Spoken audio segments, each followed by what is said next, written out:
Morning students, hope so आप लोग safe and healthy होंगे घरों में।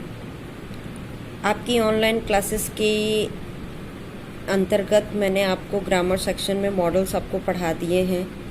होप सो आप लोगों को मॉडल्स पसंद आ गए होंगे और आप उन मॉडल्स में लाइक करिए, सब्सक्राइब करिए। जो भी आपके आसपास आरपीएससी से रिलेटेड स्टूडेंट्स हैं उनको आप ये लिंक शेयर करें और कमेंट भी दीजिए कि आपको वीडियो कैसा लग रहा है और क्या लग रहा है।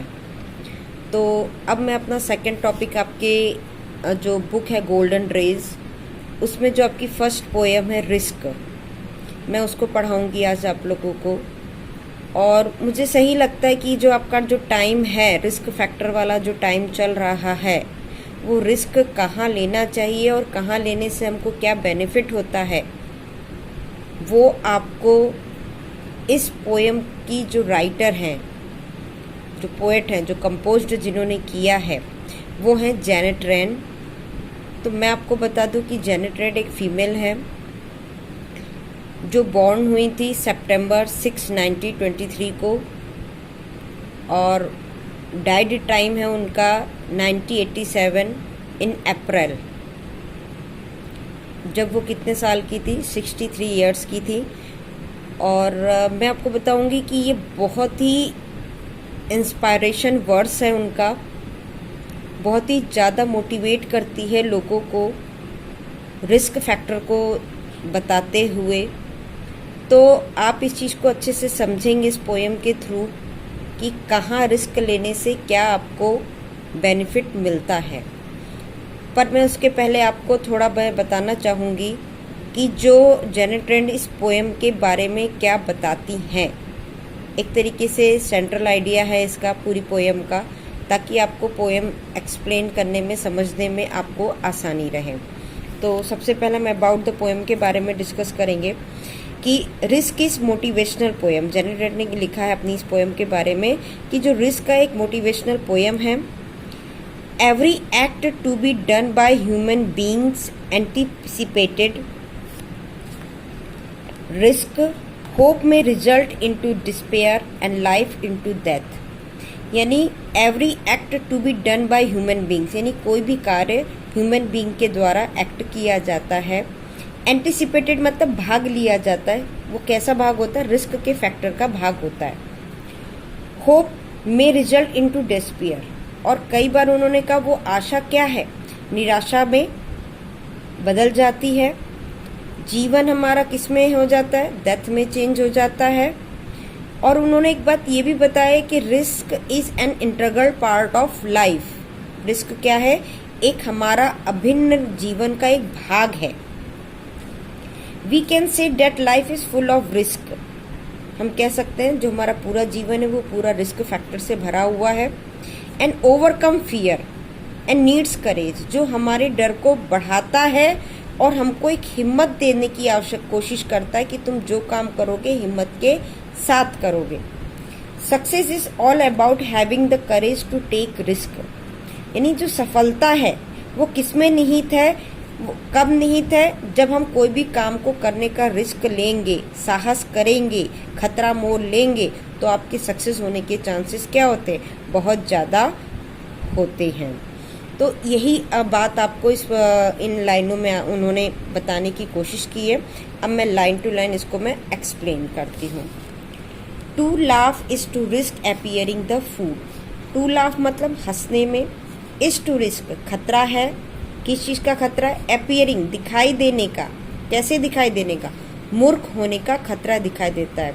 जैसे मान लीजिए आप कहीं खड़े हैं, 3-4 लोग बातें कर रहे हैं और इतनी लाउडली हंस रहे हैं कि सामने वाला अगर आपको कोई ऑब्जर्व कर रहा है तो आपको क्या कहेगा? यार कैसे लोग हैं, कितनी बेशर्मी के साथ, इतनी जोर जोर के साथ हंस रहे हैं।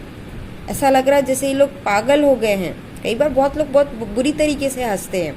तो जो सामने वाला पर्सन क्या कह रहा है, उसकी फीलिंग को ना समझ के, बल्कि उसको क्या बोल रहा है? मूर्ख बोल रहा। हो सकता है किसी वो जोक पे हंस रहे हो, कोई बात पे हंस रहे हो, पर वो क्या कह रहा है कि अगर आप कहीं पर भी हंसते हो, किसी भी जगह आप हंसते हो, तो आपके उसमें भी हंसने में भी क्या खतरा है? किस चीज़ का? आपको मूर्ख कहे जाने का भी क्या खतरा होता है। तो इस लाइन में पोएट क्या कह रही है, इन इंग्लिश में हम कह सकते हैं, in this opening line the poet says that we can't laugh everywhere, हम कहीं भी नहीं हंस सकते हैं, because there is a risk to be appear like a foolish person, यानी अगर हम इस तरीके से बुरी तरीके से हंसते हैं, कहीं भी हंसते हैं, तो हमको क्या दिखाई देंगे, एक फुलिश पर्सन की तरह हम लोगों को सबके सामने दिखाई देंगे। अपीयर मतलब प्रतीत होना भी होता है, ठीक है। To weep is to risk appearing sentimental, second line में बता रही रोना, रोने में भी रिस्क है। अपीयरिंग सेंटिमेंटल, किस चीज की प्रकटीकरण करने का भाव दिखा रहा है इसमें, सेंटिमेंटल यानी भावुक होने का भाव आपको इसमें बता रहा है कि अगर आप कहीं रोते हो, किसी के सामने रोते हो, तो वो आपको क्या समझने लग जाता है, एक भावुक पर्सन समझने लग जाता है। तो यहाँ पर सजेशन क्या हो रहा है, वो क्या कह रहे हैं, पोएट क्या कहना चाह रहे हैं कि we can't cry and weep, मतलब हम कहीं भी नहीं रो सकते हैं, because we may seem as, मतलब वो हमें कैसे दिखाई देंगे, as a very emotional person, वो हमको कैसे दिखाई देंगे, एक इमोशनल पर्सन की तरह दिखाई देने लग जाएंगे, यानी कोई हमारी फीलिंग को समझने की जगह क्या कर रहा है, हमको एक भावुक व्यक्ति मानने की कोशिश कर रहा है। भावुक व्यक्ति मानने का एक कह सकते मोहर लगाई जा रही है कि यार हम तो समझते थे कि ये बहुत ही ब्रेव बॉय है, ब्रेव पर्सन है, ब्रेव गर्ल है, बट एक्चुअली में वो क्या है, अंदर से कमजोर है, भावुक पर्सन है। कोई भी उसके सामने अगर कोई डिफिकल्ट परिस्थितियां आती हैं, सर्कमस्टांसेस आती हैं, तो थर्ड लाइन में to reach out for another is to risk involvement. To reach out पहुंचना, फॉर अनदर किसी और के पास, फॉर अनदर मतलब किसी अन्य के पास, इज टू रिस्क उसमें भी खतरा है। किस चीज का खतरा, इन्वॉल्वमेंट में, इन्वॉल्वमेंट मतलब उसमें शामिल होने का खतरा है। कैसे कि मान लीजिए आप किसी की मदद करने के लिए उसके पास गए, आपको उसने बुलाया नहीं है, पर आपको लगा कि हो सकता है इस पर्सन को आपकी नीड हो, तो आप उसके बिना कहे आप उसकी हेल्प करने के लिए उसके पास जाते हो, पर सामने वाला व्यक्ति कह देता है अरे मैंने तो इसको बुलाया ही नहीं हेल्प करने के लिए, ये क्यों आया, जरूर इसका कुछ इन्वॉल्वमेंट है मेरे इस काम में, मतलब कोई सेल्फिशनेस है मेरी, जो मेरी हेल्प करने के लिए आया है। तो मतलब वो ये नहीं सोच रहा कि वो मेरी हेल्प करने के लिए बंदा सामने आया है, बल्कि उसको एक क्या घोषित कर देता है कि जरूर उसकी कोई सेल्फिशनेस है, कोई इसका मतलब होगा तभी वो मेरी हेल्प करने के लिए आया है। तो याद रखना, टू रीच आउट मतलब उस व्यक्ति के पास पहुंचना जो नीडी पर्सन है, ठीक है। तो इस थर्ड लाइन में according to the poet there is risk to be seems as an involver, हम कैसे दिखाई दे रहे, इन्वॉल्वर मतलब कोई भी काम में हम शामिल होने वाले व्यक्ति को क्या कहते हैं, इन्वॉल्वर।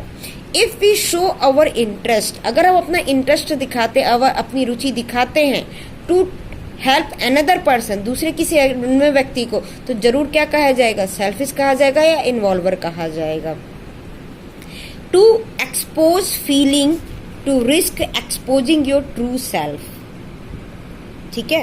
टू एक्सपोज फीलिंग, अपनी फीलिंग को व्यक्त करना, अभिव्यक्त करने में रिस्क है, खतरा है। एक्सपोजिंग योर ट्रू सेल्फ यानी अपने आप को, अपनी आप की वास्तविकता को दूसरों के सामने क्या करना, प्रकट करना, एक्सपोज करने का उसमें खतरा है। जैसे मान लीजिए आपको कोई तकलीफ है, आप कोई बहुत ही डिफिकल्ट सिचुएशन से गुजर रहे हैं, कोई व्यक्ति आपसे पूछता है कि आप क्यों रो रहे हो, कोई प्रॉब्लम है, कोई तकलीफ है, आप मुझसे शेयर कर सकते हैं।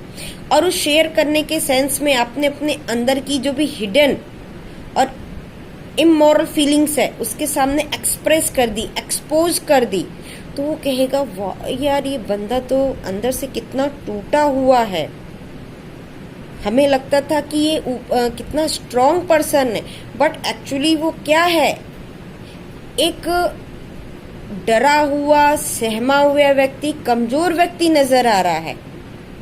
तो इसलिए पोएट क्या कह रही है, टू एक्सपोज फीलिंग, अगर हम अपनी फीलिंग को किसी के सामने प्रकट करते हैं तो अपनी वास्तविकता के खो जाने का भी इसमें क्या है, रिस्क फैक्टर है। तो the poet says we can't show and share our hidden and immoral feelings, because there is a risk of coming out our reality, यानी हमारी वास्तविकता के आने का क्या होता है, खतरा होता है। तो इसलिए हमको अपने इमोशंस, जो हिडन इमोशंस हैं, उनको किसी के सामने एक्सपोज नहीं करना चाहिए उनके सामने जो एक्चुअली आपकी इमोशंस के वेल विशर्स हो, जो आपकी इमोशंस की कद्र करे, रिस्पेक्ट करे, उनके सामने हमको अपनी फीलिंग को शेयर करना चाहिए। इस स्टैंजा की लास्ट लाइन देखिए, to place ideas and dreams before a crowd is to risk being called naive. Naive means क्या होता है, एक innocent person, inexperience person, lack of, जिसमें नॉलेज की कमी होती है, जो बिल्कुल हार्मलेस होता है, उसको हम क्या बोल सकते हैं, नाइव। ठीक है। To place idea and dreams, यानी अगर आप अपने विचारों को, अपने सपनों को बिफोर क्राउड, यानी भीड़ के सामने, बिफोर मतलब पहले नहीं है, बिफोर का मतलब सामने, क्राउड के सामने जगह देते हो, मतलब अपनी बात रखते हो, इज टू रिस्क, खतरा है, बीइंग कॉल्ड नाइव, आपको किस चीज के होने का खतरा हो जाता है, नौसिखिया का टैग लगने का खतरा होता है, इनोसेंट पर्सन होने का खतरा होता है, इनएक्सपीरियंस पर्सन होने का टैग मार्क लगता है। तो उस सेंस में पोएट कह रही है कि अगर आप भीड़ में अपनी बात रखते हो, अपने सपनों को अभिव्यक्त करते हो, तो भीड़ आपको क्या कहेगी, अरे अभी तो तुम नौसिखिए, अभी तो तुम्हें बहुत टाइम लगेगा। जैसे मान लीजिए कोई एक पर्सन है, जो दुनिया में आजकल बहुत ज़्यादा करप्शन है, टेररिज्म है, बहुत ज़्यादा मात्रा में फैल रहा है, तो वो कहता है कि मैं बड़े होकर या मेरे हाथ में पावर दे दी जाए तो मैं क्या करूँगा, मैं यहाँ से करप्शन, टेररिज्म हटाने की कोशिश कर सकता हूँ। अगर वो भीड़ के सामने अपनी आइडियाज़ और अपने ड्रीम को एक्सप्रेस करता है, तो लोग कहते हैं अरे रे तुम बहुत अभी छोटे हो, तुम्हें अभी इतनी समझ नहीं है, तुम इस चीज़ को नहीं कर पाओगे, तुम अभी नौसिखिए हो, तुम्हें अभी नॉलेज की कमी है, एक्सपीरियंस की कमी है, तो अभी तुम ये सब क्या है, तुम्हारे अभी बस की बात नहीं है। तो वही पोएट एक्सप्लेन कर रही है कि according the poet we should not talk about ideas and dreams and desires in front of the people, यानी हमें चाहिए कि हम अपने विचारों, अपने सपनों, अपनी इच्छाओं के बारे में किसी भी के भी सामने अभिव्यक्त नहीं करना चाहिए। बिकॉज, क्योंकि देयर इज अ रिस्क, किस चीज का खतरा है, being called a person lacking experience and knowledge. ठीक है, यानी उसको नॉलेज की भी कमी है, उसको एक्सपीरियंस की भी कमी है, ये पर्सन आपको क्या करेंगे, इन नामों से आपको टैग मार्क कर लिया जाएगा। तो जो पोएट आपसे कहना चाह रही है कि रिस्क फैक्टर अगर है तो आपकी हर एक्टिविटी में क्या है, रिस्क फैक्टर है। चाहे आप हंसते हो, चाहे आप रोते हो, या आप किसी की हेल्प करने जाते हो, या अपनी फीलिंग को एक्सपोज करते हो, अपनी आइडियाज़, अपने ड्रीम्स, अपने डिजायर्स को लोगों के सामने प्रकट करते हो, रखते हो, तो भी आपके इन सारी एक्टिविटीज़ में क्या है, खतरा है। अभी मैंने आपको फर्स्ट स्टेंजा का एक्सप्लेनेशन बताया है, ठीक है। सेकेंड स्टेंजा का वीडियो मैं भी पोस्ट कर दूंगी। मैंने इसको 3 पार्ट में एक्चुअली डिवाइड कर दिया, फर्स्ट स्टेंजा में, सेकेंड स्टेंजा में और द लास्ट स्टेंजा में। तो फर्स्ट स्टेंजा आप लोगों को समझ में आ गया होगा, और बस कुछ बातें आपको रिमाइंड में रखनी है कि जेनेट रेन एक फीमेल पर्सनालिटी है, मोटिवेशनल पोएम लिखती हैं, और उन्होंने जो रिस्क को क्या बताया गया, इंटीग्रल पार्ट बताया गया है ह्यूमन बीइंग की लाइफ का। होप सो आपको पोएम अच्छे इजी से समझ में आ गई होगी। जब मैं लास्ट स्टेंजा का एक्सप्लेनेशन करके बताऊंगी, तब आपको मैं रेफरेंस और कॉन्टेक्स्ट में आपको क्या लिखना है वो बता दूंगी। एक्सप्लेनेशन मैंने इसमें हिंदी और इंग्लिश दोनों के कर दिए, तो आपको इजीली समझ में आ गया होगा और आप आराम से नोट्स अपने बना सकते हैं। Okay, have a nice day.